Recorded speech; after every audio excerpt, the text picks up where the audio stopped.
আগামী 2 থেকে 3 ঘন্টায় বজ্রবিদ্যুৎ সহ বৃষ্টির সতর্কতা। কলকাতা, বাঁকুড়া, পূর্ব মেদিনীপুর, উত্তর ও দক্ষিণ 24 পরগনায়, হাওড়া ও হুগলি জেলায় বৃষ্টির সতর্কতা। বজ্রবিদ্যুৎ সহ হালকা থেকে মাঝারি বৃষ্টিপাতের সম্ভাবনা। সতর্কতা বজ্রপাতের। সতর্কতা আলিপুর আবহাওয়া দপ্তরের। উত্তরবঙ্গের 3 জেলায় ভারী বৃষ্টি হলেও দক্ষিণবঙ্গে ছিটেফোঁটা বৃষ্টিতে সন্তুষ্ট থাকতে হবে।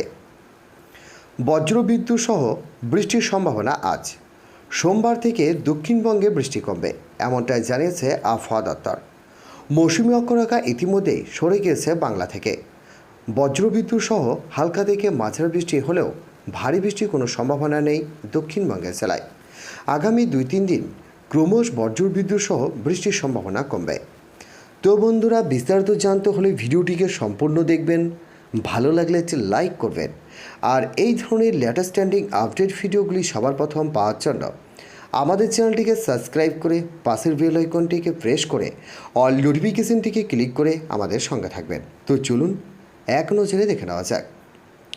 কলকাতায় আংশিক মেঘলা আকাশ, বাতাসে জলীয় বাষ্পের পরিমাণ বেশি। বৃষ্টি না হলেও আর্দ্রজনিত অস্বস্তি থাকবে, সামান্য বৃষ্টির সম্ভাবনা। বজ্রবিদ্যুৎ সহ হালকা থেকে মাঝারি বৃষ্টি। আগামী 7 থেকে 10 দিনের মধ্যে ভারী বৃষ্টিপাতের সম্ভাবনা রয়েছে এই জেলাগুলিতে।